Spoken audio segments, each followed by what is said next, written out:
You probably know what real estate investment looks like. Crores of rupees minimum just to get in the door. A bank loan, years of EMIs, and at the end of it, one asset, one city, completely illiquid.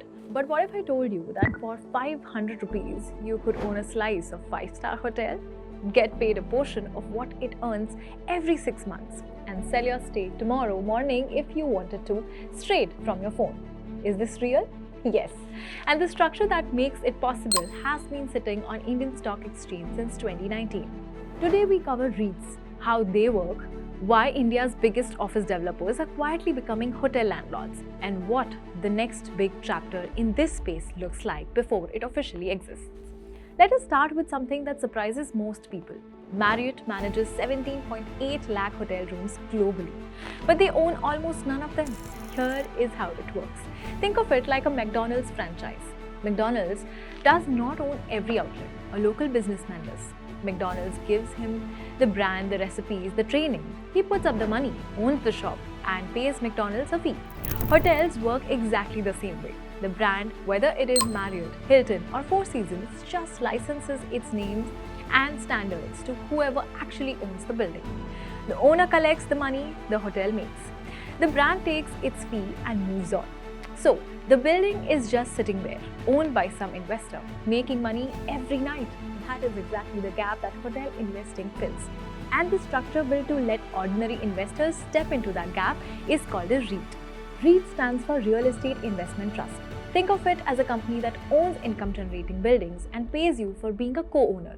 It pools money from thousands of investors, buys properties, and by law must distribute at least 90% of what it earns back to those investors as dividends. Every 6 months, the money hits your account automatically, and you do not need to be rich to participate. REIT units trade on the stock exchange exactly like shares. You can buy one unit from your phone, the same way you would buy a share of Infosys or Reliance. This structure has existed in the US since the 1960s. Today, American hotel REITs collectively own over 230,000 hotel rooms. India got its first listed REIT in April 2019 and today has 5. All of them are office or retail focused. Not one is a hotel REIT.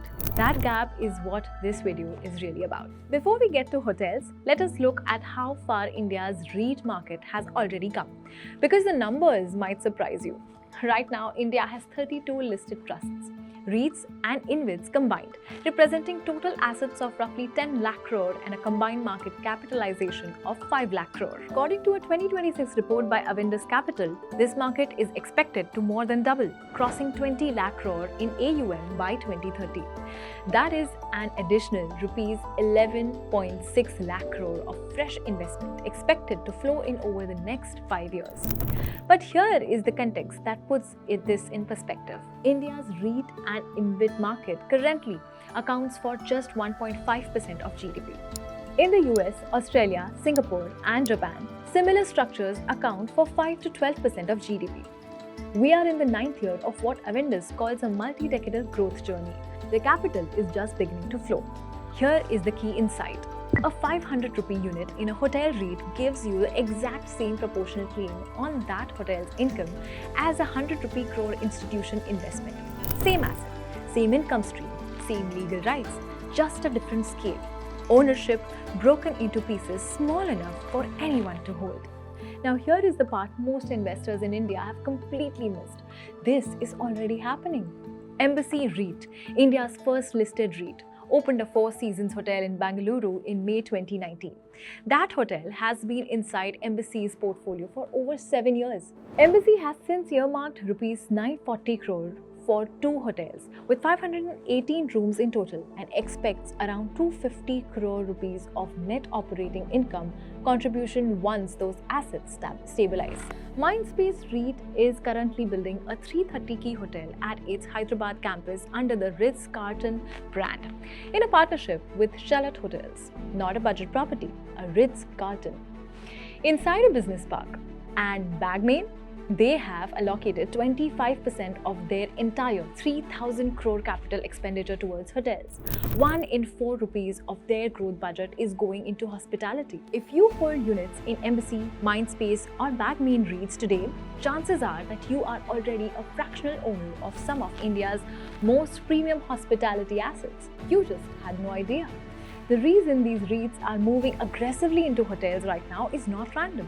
India's hotel sector is a genuine upcycle, and the numbers make the case clearly. Branded hotel occupancy reached 70 to 72% in the first 10 months of FY 2026, against 69 to 71% in the same period a year ago. Average room rates are tracking at Rs 8,200 to 8,300 per night. Revenue per available room, the metric that combines both occupancy and pricing, grew 13% in India's top metro markets.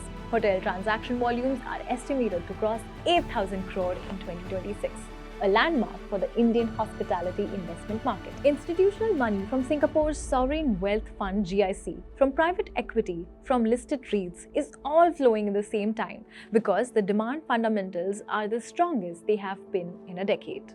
What does the broader picture look like for the hotel industry?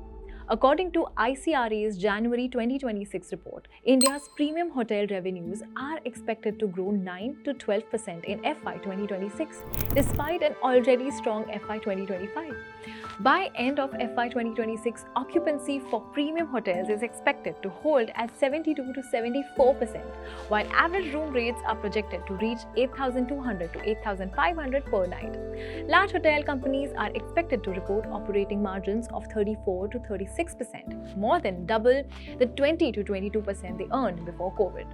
The structural reason this run has legs: new room supply is growing at 5 to 6% per year, while demand is growing at 8 to 9%.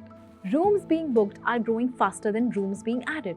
ICRA expects this demand-supply imbalance to continue for at least 2 to 3 more years based on the current pipeline. But here is where the story opens up rather than closes down.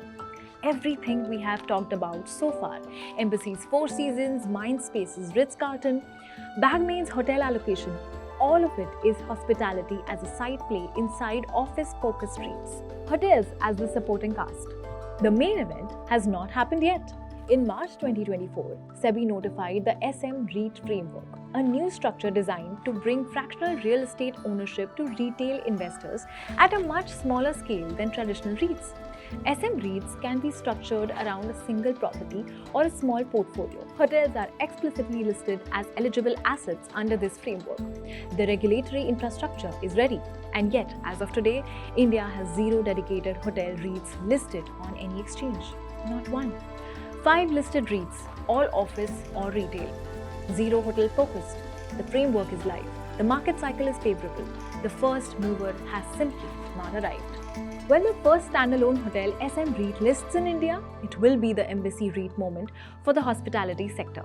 A structural landmark that opens an entire asset class to retail investors who previously needed hundreds of crores to even knock on the door. The question is not whether it will happen. The question is when. And right now, that answer is still anyone's guess. If you want us to cover it the moment it does, subscribe. We will be watching. New asset classes don't announce themselves. They quietly take shape until one day everyone is talking about them. Keep that lens on India's evolving REIT market. If this was useful, subscribe to Invest with Share.Market and stay with us. Investments in securities market are subject to market risks. Read all the related documents carefully before investing.